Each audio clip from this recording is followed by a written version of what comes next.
Buenas noches. Los recibimos en una nueva emisión de Relatos. El 25 de abril, el profesor Ricardo Tabossi, en la Feria del Libro, presentó una nueva obra. La misma se encuadra en dos momentos históricos importantes de nuestro país. La Declaración de la Independencia, de la que este año se celebrará el bicentenario, y la Gesta de Malvinas. Estos dos acontecimientos históricos, producidos en el siglo XIX uno y en el XX otro, son los que enmarcan otros momentos de nuestra historia que el profesor Tabossi ha sabido reflejar perfectamente en esta obra.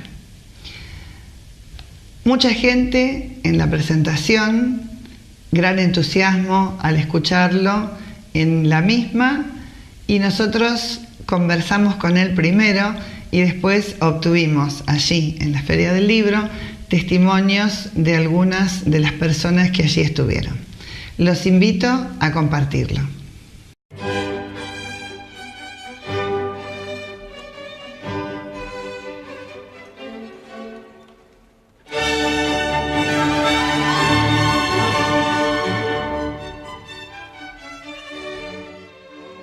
Profesor Tabossi, ¿cuántos años hace que usted decidió empezar en este mundo apasionante de la historia? Cuando era estudiante en el profesorado de historia, creo que cursaba segundo año, de modo que tenía 19 años. Y recuerdo que conversando con un amigo le dije: yo voy a escribir la historia de Mercedes. Recién empezaba el instituto del profesorado, es imposible imaginar nada de lo que iba a venir después. De modo que creo responderte a tu pregunta. Ya a partir de esa afirmación que hice, estaba el compromiso. Y en efecto, apenas recibido, ya frecuenté el Archivo General de la Nación. Si no hubo una pausa, me recibo y entro al archivo a investigar ¿qué? A investigar los orígenes de Mercedes. Me interesaba conocer nuestra cuna, cómo nacimos, es decir, no hay título más honroso para nadie, ni para una persona ni para un pueblo, que acreditar orígenes nobles, orígenes remotos, orígenes genealógicos. Y yo sabía que Mercedes tenía orígenes remotos, orígenes nobles y orígenes genealógicos. Pero había que mostrarlo y demostrarlo. Bueno, eso supone toda una tarea de investigación, frecuentar legajos polvorientos, donde uno desata el legajo y prácticamente salen las polillas, ¿no? La tarea del investigador supone una gran cuota de paciencia. Es decir, el veneno para el investigador es la impaciencia. Y así vemos algunos resultados, ¿no? Historiadores improvisados. No, es la paciencia y después, y fundamentalmente, la honestidad intelectual. En el año 1936, el Archivo Histórico en la provincia de Buenos Aires, el Archivo Histórico Ricardo Levene, abre un concurso sobre monografías inéditas, obviamente, sobre historia de los pueblos de la provincia. Y en esa oportunidad, al doctor, fallecido tempranamente, Alfredo Iribarren, presenta un trabajo titulado El origen de la ciudad de Mercedes, y gana el primer premio. Por primera vez se corre el velo respecto a los orígenes de Mercedes. No se sabía cuándo habíamos nacido formal y oficialmente. Bueno, el doctor Iribarren le pone fecha: 25 de junio de 1752. Fíjate que hasta ese momento, 1936, las celebraciones sobre los orígenes de Mercedes, o la fiesta que se hacía acá en Mercedes, recordando sus orígenes, era el 24 de septiembre, que es el día de la patrona de Mercedes, porque se desconocía la partida de nacimiento, digamos, de nuestra ciudad.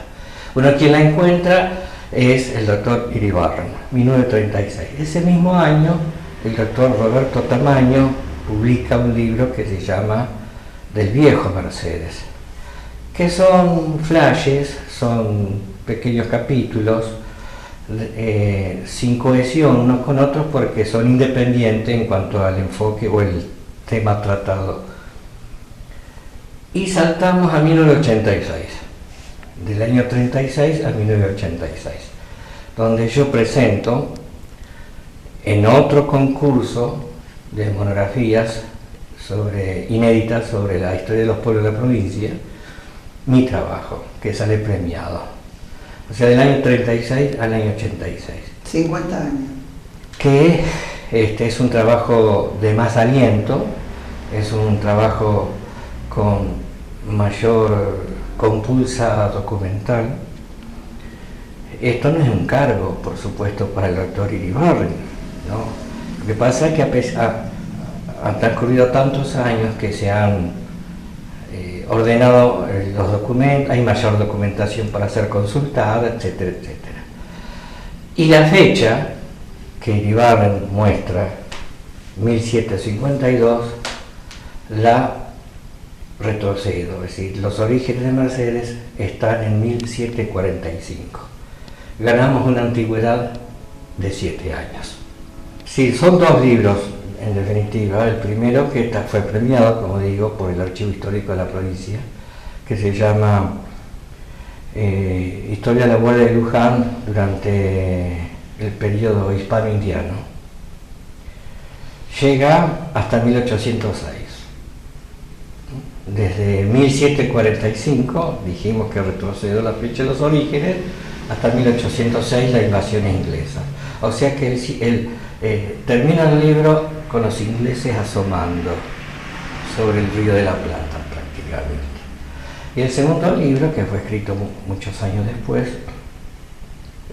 comprende desde las invasiones inglesas hasta la caída de Rosas en 1852. De allí el título, La Guardia de Luján, de Mayo a Caseros. Y así está, ya está, la historia de Mercedes ya está desde sus orígenes hasta mediados del siglo XIX.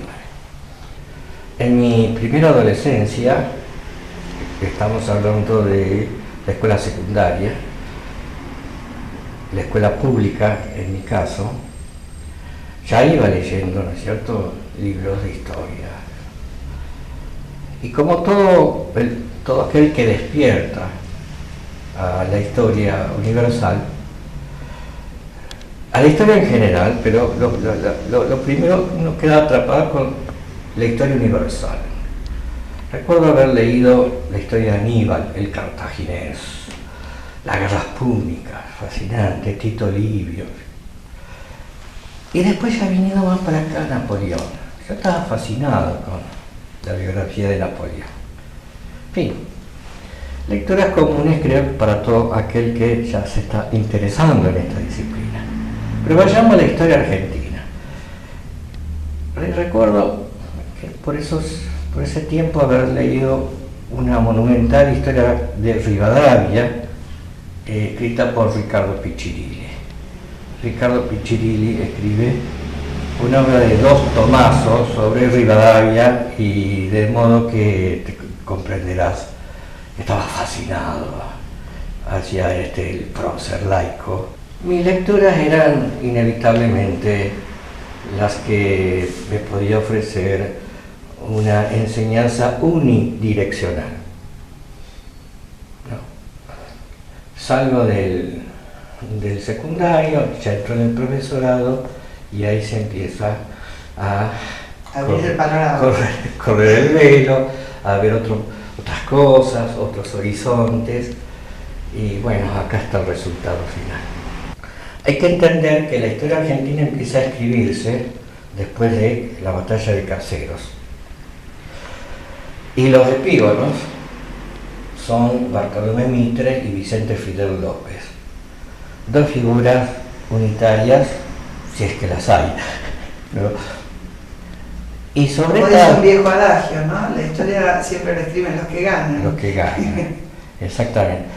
Y es monstruosa la historia que ellos escriben, uno con mucho soporte documental, pero manejado discrecionalmente, que es Mitre, el otro escrito con muy buena pluma, que es Vicente Fidel López, pero sin soporte documental. Pero las dos líneas convergen hacia lo mismo, a denostar el periodo anterior a Caseros, es decir, el periodo de la Confederación Argentina, su figura más emblemática, que fue Juan Manuel de Rosas, por sus 20 y pico de años de gobierno, y por extensión a todos los caudillos de las provincias, a los gobernadores provinciales, y por extensión al ideario federalista. Vale decir que esto tiene, digamos, tres marejadas, ¿no es cierto? La figura de Rosas, por extensión los caudillos federales y el ideario federalista. Todo eso está denostado por esta historiografía post-Caseros, que decimos historiografía liberal e historia oficial. ¿Por qué decimos historia oficial? Porque el Estado argentino hace del liberalismo su filosofía política, se identifica con el liberalismo. Por ende, la historia que se escribe es una historia liberal. En consecuencia, historia liberal e historia oficial es lo mismo en la segunda mitad del siglo XIX. Pero aparecen gente muy honesta, paradójicamente hijos de unitarios, que se alertan y se preguntan, pero esto no pudo haber sido así, de esta forma. Y empiezan a investigar con una gran independencia intelectual, con una gran libertad de espíritu. Y claro, descubren otra cosa. En la figura de Rosas, en el periodo de la Confederación Argentina y, como decimos, por extensión, en los caudillos federales.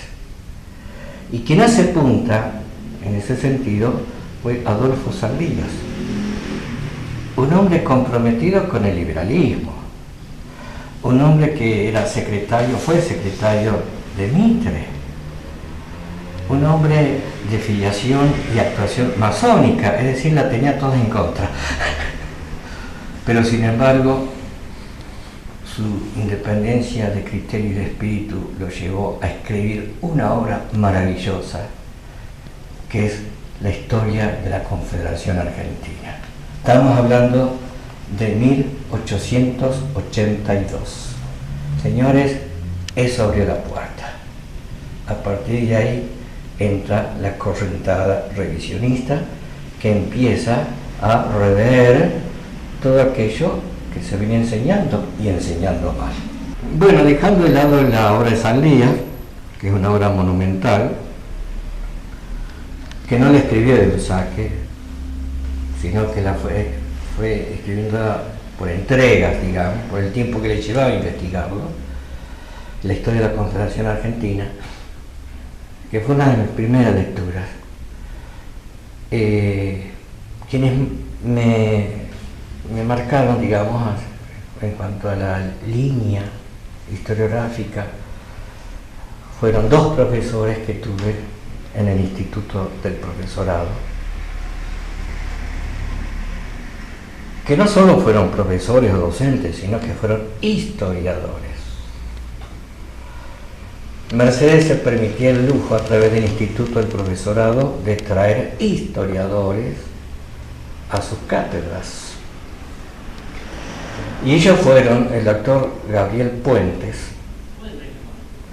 que tiene un libro, varios, pero que tiene un libro monumental que se llama La intervención francesa en el Río de la Plata, que habla de el bloqueo francés de 1838 contra la Confederación Argentina. Un hombre de baja estatura,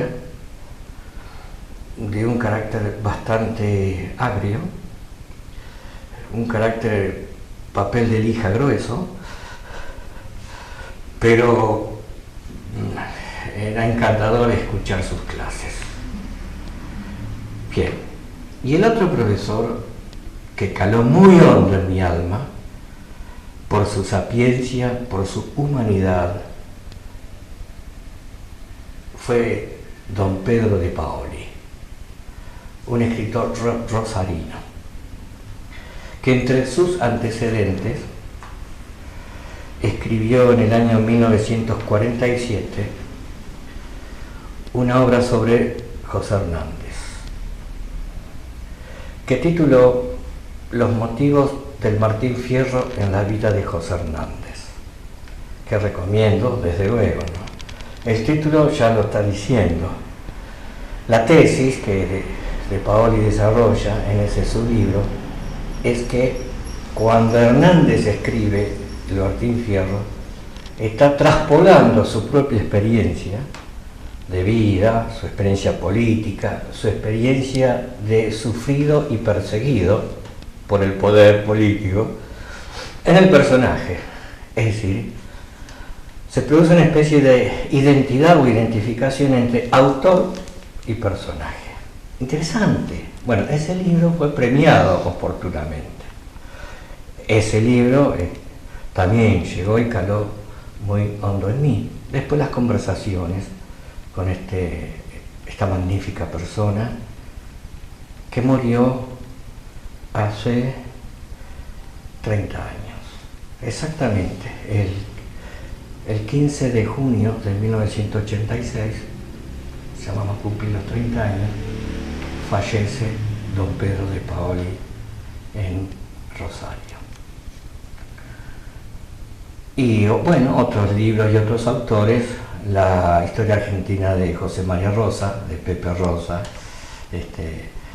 muy bien escrito, tenía unas cositas por ahí, ¿no? Pero discutibles, pero muy brillante José María Rosa. Pero sobre todo los primeros 5, 8 tomos,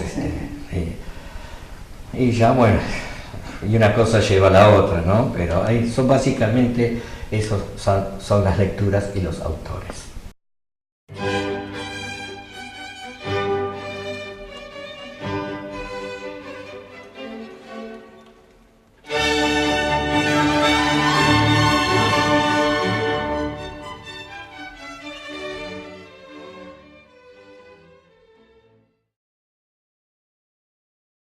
Vitagraph. Imprimimos todo lo que usted necesita. Etiquetas, folletos, libros, publicidad, revistas, tarjetas y más. Visítenos en calle 22, número 261 o llámenos al 023 24 43 30 11. También estamos en Facebook. Vitagraph SH. Vitagraph. 90 años en el rubro son la diferencia. Sociedad Italiana de Socorros Mutuos de Mercedes, 144 años al servicio de la comunidad. Visita nuestro sitio web www.societalianamercedes.org.ar o seguinos en Facebook, Societaliana Mercedes. Florería Chico, más de un siglo junto a los mercedinos. Visítenos en calle 27, número 290. Florería Chico, trayectoria y buen gusto. AEFIP, Asociación de Empleados Fiscales e Ingresos Públicos, Delegación Mercedes. Estudio Contable Roselo. Servicio integral de consultoría contable. Inscripciones en AFIP, ARBA y Municipal. Monotributos y autónomos. Liquidación de IVA, ganancias, bienes personales, ingresos brutos. Liquidación de sueldos. Estudio Contable Roselo. Calle 22, número 514. Mercedes, Buenos Aires. Teléfono 023 24 42 34 43. Email roselo.estudio@gmail.com. La Quinta del Cocinero, un nuevo restaurante de autor en Mercedes. Un lugar íntimo y exclusivo, con una carta variada, paella, rabas, pollo al disco, pastas caseras, lomo al champiñón y los típicos platos mercedinos. Los esperamos de miércoles a sábados por la noche, en calle 37, número 1415, entre 54 y 60, a 2 cuadras del Parque Municipal, solo con reservas, al 421-655.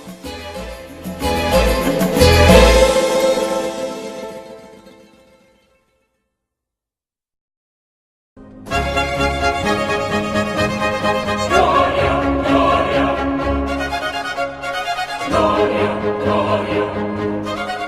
16 de octubre de 2016. Canonización del cura Brochero en Roma. Salidas acompañadas, traslados, hotel, ceremonia de canonización. Araptur, empresa de viajes y turismo. Avenida Callao, 1016. 011 4811 6916.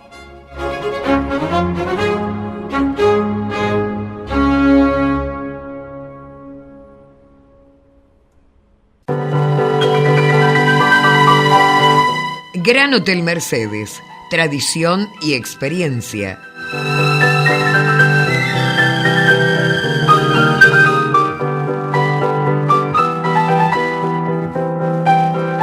Los esperamos en Avenida 29 y 16. Reservas al 02324 42 59 87.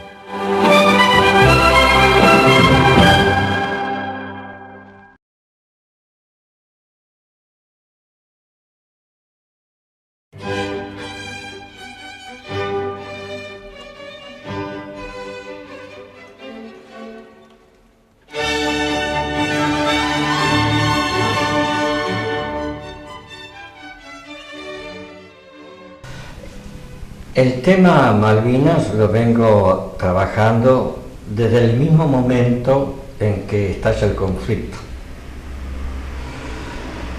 Recuerdo que en las vísperas del 2 de abril de 1982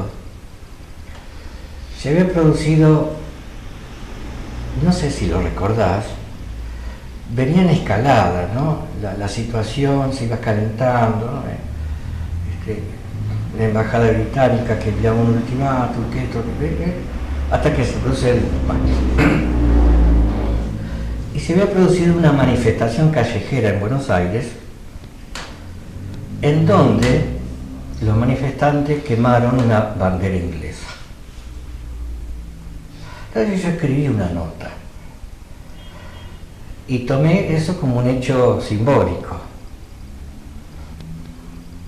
La quema de una bandera inglesa, porque lo habitual cuando se hacían manifestaciones callejeras era quemar una bandera de los Estados Unidos o producir incidentes frente a la cadena de supermercados de Rockefeller, por ejemplo.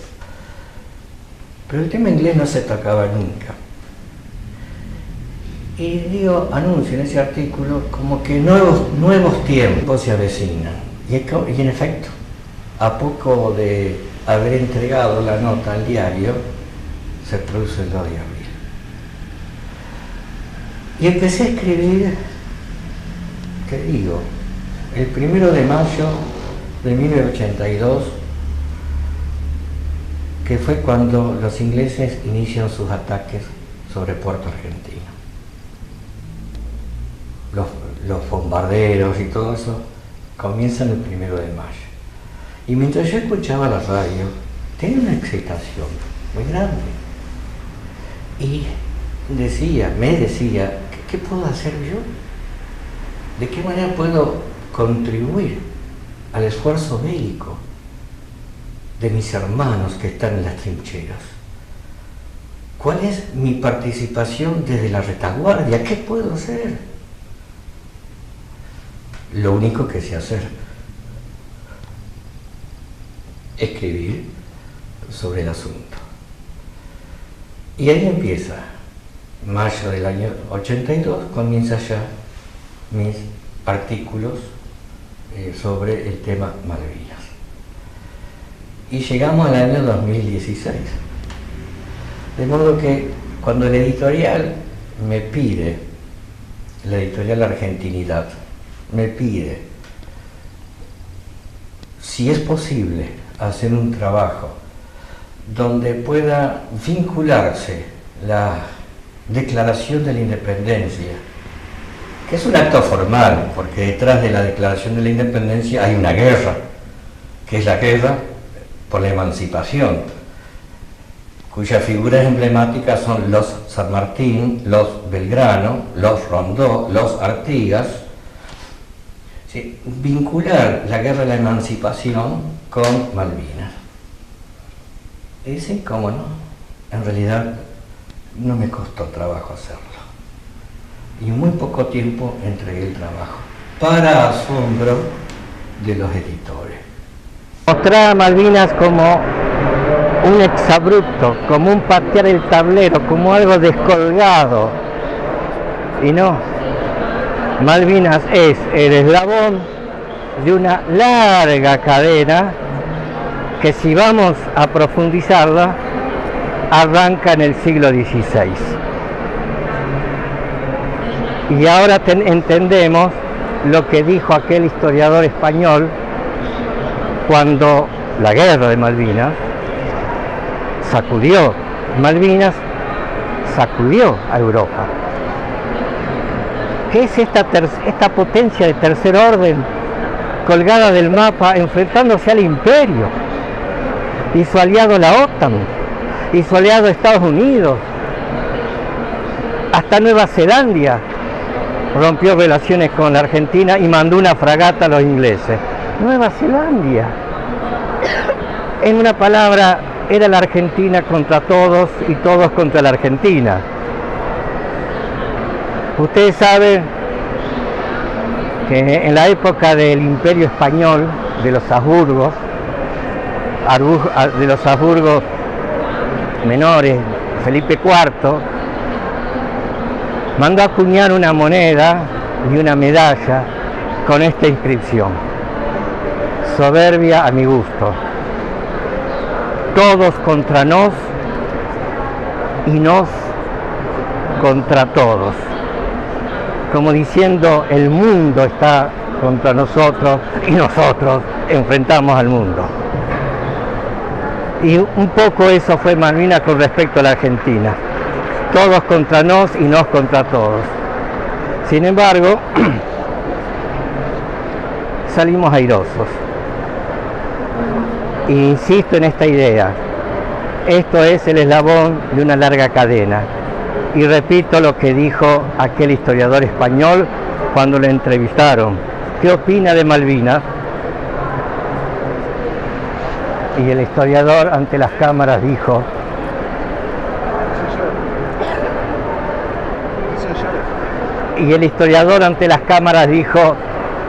otra vez españoles contra ingleses.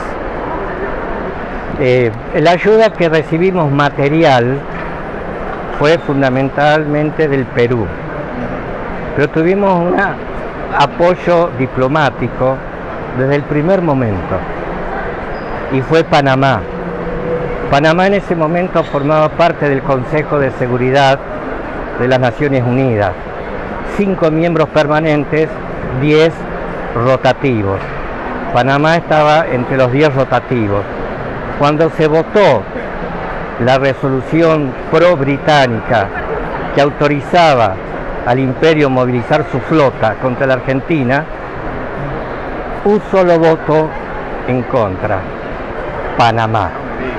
Y eso fue al día siguiente del 2 de abril. Con esto te quiero indicar que hubo no ayuda material de Panamá porque no tenía, pero la comprensión de la causa. Pero hizo el apoyo diplomático en el seno de las Naciones Unidas, ¿no? Y en Brasil se alistaron 2.000 voluntarios y se autodenominó Batallón Tiradentes. Tiradentes es para los brasileros el héroe de la independencia o el precursor de la independencia. Ahora, esto tiene un colofón triste, y es que cuando empieza la guerra entre Ecuador y Perú, nos enteramos al rato que nosotros le dimos armamento al enemigo del Perú. Un piloto, un aviador naval que participó del hundimiento de una fragata, me pidió que yo públicamente no dé su nombre, era agregado militar naval en el Perú en ese momento, cuando empiezan las hostilidades. Y él se presenta de voluntario. Quiero devolverles el favor, pelear con ustedes contra Ecuador. Al día siguiente lo citan de urgencia al comando peruano y le dicen tiene 24 horas para irse, marcharse de este país. ¿Cómo? ¿Por qué? Ustedes le están dando armas a nuestros enemigos. No se puede juzgar a los pueblos por lo que hacen los gobernantes. Yo estoy recibiendo muchas cartas de chilenos que son fanáticos admiradores de nuestros combatientes y les duele muchísimo la actitud de su gobierno en ese momento. Eso por un lado. Y por otro lado, ya que estamos hablando obviamente de Chile, está esta mentira atroz de que tenemos que agradecerle a la derrota, a Margaret Thatcher, la democracia, ¿no es cierto? Esto se repite permanentemente. Lamentablemente el actual secretario de Cultura de la Nación, el actual, antes de asumir en el Twitter había puesto tenemos que agradecer a Thatcher la recuperación de la democracia. Y yo digo, ¿por qué de paso no le agradecen a Pinochet? Si eran aliados, el gran demócrata Pinochet también ayudó entonces en esta patria, ¿no es cierto? Estas cosas falaces, pero que se caen apenas uno aplica un poco de sentido común. Lástima que la gente no lo aplica. Son un insulto a la verdad y un insulto a la inteligencia, pero siguen siendo recicladas permanentemente hasta que tengamos un Estado que se encargue de contar la verdad. Porque nosotros podemos gritar, ¿no es cierto? No se escuchan algunas personas, ahora muchas más por las redes sociales y también muchas más porque los jóvenes que no están contaminados con las peleas del pasado se abrazan a la causa apenas la conocen, apenas conocen la verdadera causa. Pero necesitamos conquistar el Estado para que el Estado cuente la verdad de Malvinas. Ahí está el pueblo. Conflictos territoriales con Chile, árbitro Inglaterra, que tenía un conflicto territorial con la Argentina. Bueno, eso se terminó, por supuesto. Después de Malvinas se terminó ese arbitraje automático. Gran Bretaña era el árbitro automático de todos los conflictos territoriales argentinos y chilenos. Ahora, con respecto a la ayuda de Chile a los ingleses, hay por lo menos 3 libros escritos por ingleses con detalles de cómo fue la ayuda. Fundamentalmente fue electrónica, pero hay 3 libros con lujo de detalles. He sido testigo de que los uruguayos con sus radios que llegaban con mucha potencia a las Malvinas, las argentinas casi no llegaban, obviamente todos estamos prendidos a las radios uruguayas, y los locutores hacían propaganda inglesa. ¿De qué manera, por ejemplo? Decían: hoy sobre Puerto Argentino fueron arrojados panfletos ingleses dirigidos a los soldados argentinos para que se rindan. Mentira, porque era imposible tirar panfletos, el avión que se acercara lo iban a batir. Entonces los locutores uruguayos decían, y el panfleto arrojado sobre Puerto Argentino decía lo siguiente, y leían la proclama. Entonces todos los soldados se enteraban de esa manera. De todas maneras, me interesaría señalar, ya hablando estrictamente de las acciones bélicas, 2 puntos que todavía nadie lo ha puesto en evidencia. Ustedes habrán oído hablar de la Armada Invencible Española. Siglo XVI, España envía contra Inglaterra una poderosa armada que en realidad no se llamó la Armada Invencible. El rey de España la llamó la Felicísima Armada. ¿Qué pasa? Esta armada fue derrotada. Y fueron los ingleses, los propios ingleses, los que le pusieron Armada Invencible para darse chapa. Bien. El rey de España dijo en ese momento, puedo pelear contra los hombres, pero no contra los elementos, señalando que su armada, Felicísima Armada, había sido derrotada por las tormentas. No obstante, la flota inglesa, capitaneada por Drake, resonancia de saqueos y piratería, tuvo una acción directa con barcos españoles y destruyeron 6 en acción directa, españoles e ingleses en acción directa, no tormenta, destruyeron 6 barcos españoles, la Armada Invencible.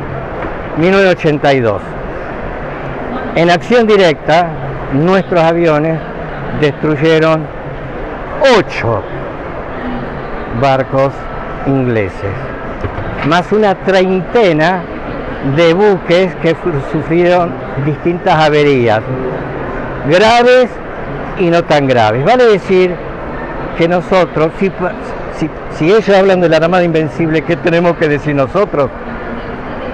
Esa es una. Y la otra, insisto, los caballeros de la Mesa Redonda quedaron sepultados en el Atlántico Sur. Y no estoy hablando en código, porque los barcos ingleses, muchos de ellos, llevaban los nombres de los caballeros de la Mesa Redonda. Sir Galahad, Sir Tristram y así. Esas 2 cositas quería apuntar.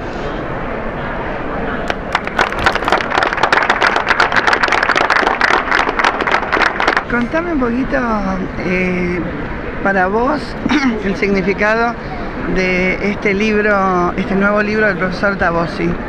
Bueno, para mí reviste un gran significado por el año que está transcurriendo, un año histórico, el bicentenario de la independencia. Y cuando el editor Juan de Sousa, el dueño del grupo Argentinidad, me dijo: creo que tenemos que unir el tema Malvinas con la guerra de la independencia. ¿Cómo me gustaría unir a ambos temas? ¿Quién podría hacer un libro así? Le dije: Ricardo Tabossi. Él no sabía quién era Ricardo Tabossi. Yo me encargo de contactarlo. Y Ricardo justo estaba en el Perú. Le escribí y después le hablamos por teléfono cuando volvió y aceptó, con la presión que significaba tener el libro listo para la Feria del Libro, para lo cual el texto tenía que ser entregado en enero. Tenía escasos un par de meses para escribir el texto, pero yo sabía que Ricardo podía hacerlo. Inclusive le dije: Ricardo, claro, porque tenía mucho material. Claro, pero lo que tenía que hacer era empezar a compilar. Eso es lo que yo pensé, pero no fue lo que sucedió. Porque cuando Ricardo quedó un poco perplejo, le digo: vos tenés tantas cosas escritas todavía no publicadas, utilizás eso, agregás algo más y ya está el libro. Pues él hizo el libro sin los textos anteriores. Todo el texto completo es nuevo y original. Todo un desafío, como siempre. Eso habla de su capacidad intelectual, de los quilates que tiene como historiador. Claro. Pasados tantos años de Malvinas, ¿cómo ves hoy la situación y el futuro? Bueno, yo creo que si recuperamos al país, podemos recuperar Malvinas, no a la inversa. Cuando a mí me preguntan: ¿vos te crees que la Argentina puede recuperar Malvinas? Le digo: no sé, lo que sí sé que Malvinas puede recuperar a la Argentina, porque si nosotros educáramos a nuestro pueblo en los valores de los guerreros de Malvinas, se levantaría el país, porque son los valores eternos que solo pueden ser transmitidos con ejemplos. El amor, la abnegación, el coraje, la misericordia, y de todos esos valores hicieron gala nuestros combatientes, y no por casualidad siguen ocultos a 34 años de la gesta, porque no quieren que nos levantemos de nuestras rodillas. Si hasta la corrupción que es tan rampante en nuestro país disminuiría si estos valores fueran conocidos por las generaciones jóvenes, porque uno no le roba lo que ama, nos falta el amor a la patria que tuvieron esos combatientes. Yo creo que si la Argentina se levanta de sus rodillas, Malvinas va a caer hasta como un fruto maduro, probablemente hasta sin guerra en nuestras manos, porque Inglaterra está al borde de la implosión demográfica, y cuando eso ocurra no va a poder seguir manteniendo una colonia a 14.000 kilómetros de distancia. Y para vos, finalmente, ¿qué es Malvinas? Malvinas es antes que nada un sentimiento, una pasión. Uno de mis libros se llama La pasión según Malvinas. Fue en el 82 la última guerra romántica, yo creo, de la historia de la humanidad. Fue una guerra noble, justa, por una causa hermosa, y reitero, puede ser la palanca de Arquímedes para dar vuelta a esta sociedad si transmitimos los valores de nuestros combatientes. Muchas gracias, Nicolás. Bueno, estamos también con el editor de esta... ¿Es una nueva editorial? Argentinidad. Argentinidad. Juan de Sousa, ¿cómo estás, Juan? Bueno, muchas gracias. Muy bien, sí, es una editorial, tiene unos 10 años de la publicación del primer libro. Y se dedica obviamente a temas históricos. Sí, hacemos historia argentina, autores argentinos también de otros temas, pero básicamente historia argentina, historia militar, y hemos también desarrollado una colección llamada Malvinas, que incluye los testimonios de los veteranos de guerra. Qué bien. Bueno, este libro es importante porque, como recién hablábamos con Nicolás Casanseu, está uniendo dos hitos, ¿no?, importantes en nuestra historia: la independencia de 1816 y la guerra de Malvinas. Exactamente, y más en un año como este que se conmemoran los 200 años, ¿no? Sí, así es. Bueno, ¿qué opinas del libro? Me pareció formidable, apenas lo leí. Tenía una recomendación ya del prologuista del libro, que fue Nicolás Casanseu.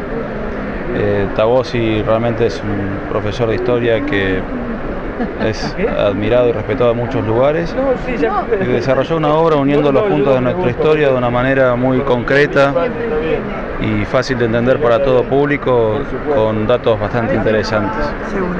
Te agradecemos mucho, Juan. No, a ustedes.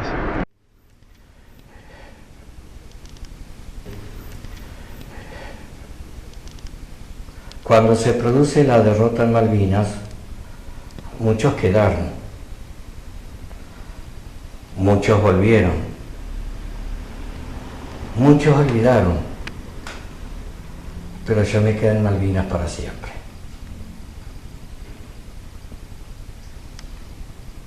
En este largo periodo, de 1816 a 1982, seguramente internamente dentro del libro aparecen también otras épocas históricas. Seguramente también aparece todo el conflicto de unitarios y federales, ¿verdad? Seguramente, porque si hablamos de la guerra de la emancipación, los textos escolares oficiales, aquellos textos que hemos leído y con los cuales aprendimos historia argentina, cuando hablan de la guerra de la independencia, se refieren a la pelea contra los españoles, iniciada en 1810 con las campañas del Alto Perú, etc. Y que cierra con Bolívar y Sucre en el Perú, con las batallas de Junín y de Ayacucho. O sea, toman un periodo que va del año 10 al año 25, 1825. Punto. Como que ya se acabó todo. Pero pocos años después tenemos dos guerras que los textos escolares dicen bloqueos. No. Bueno, de hecho, bloqueo es un acto de guerra. Pero fueron guerras abiertas, que fueron con Francia primero y con Inglaterra y Francia unidas después.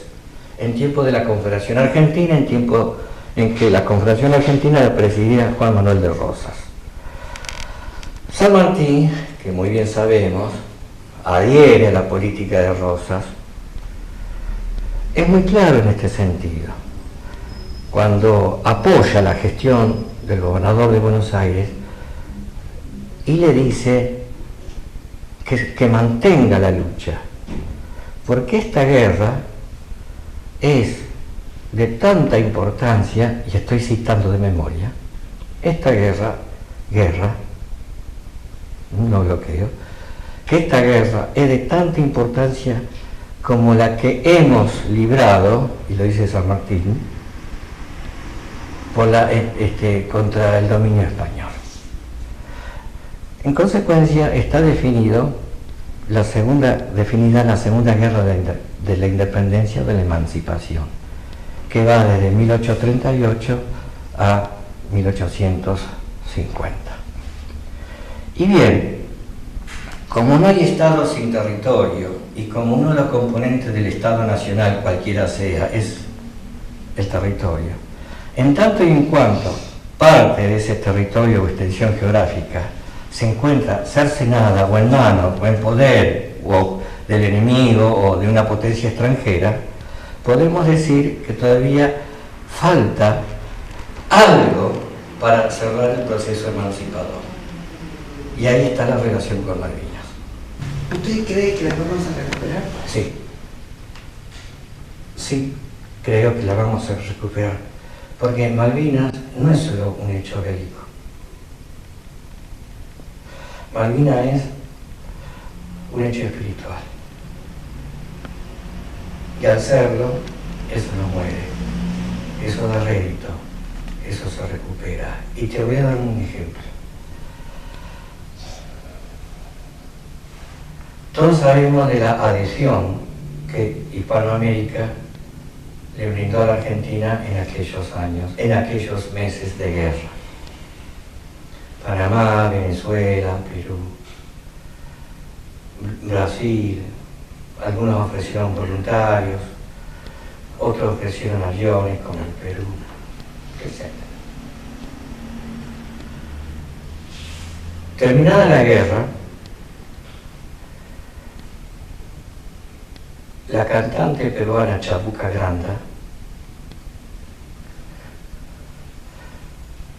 dejó una nota en su libreta diaria, que se le encontró en la cartera personal que tenía Chabuca. Chabuca muere en el año 83, al año siguiente.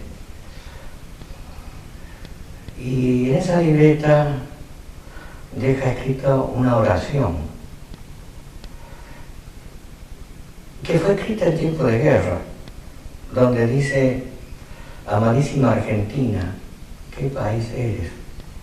Tengo 61 años, no sé si mi vida, la que ofrezco, servirá de algo. Está haciendo una ofrenda, su vida por Malvinas Argentinas. Y esa nota, que es breve y cuya lectura te pone un nudo en la garganta para cualquiera que lo lee, termina esa nota diciendo: ay Argentina, qué país eres, cómo te quiero. Entiéndase esto. No es el soldado que está en la trinchera, que dice: ofrezco mi vida por la patria. No es el aviador que al despegar antes se abraza con sus amigos y compañeros y le dice: si no vuelvo, sepan que muero por mi patria. No, es una extranjera, peruana, mujer, del ambiente artístico, que se supone es un ambiente frívolo, que está diciendo y ofrendando su vida por la causa de Malvinas. Esa carta de Chabuca Granda pone de manifiesto, desnuda la naturaleza profunda de Malvinas. Malvinas es un acto de amor profundo.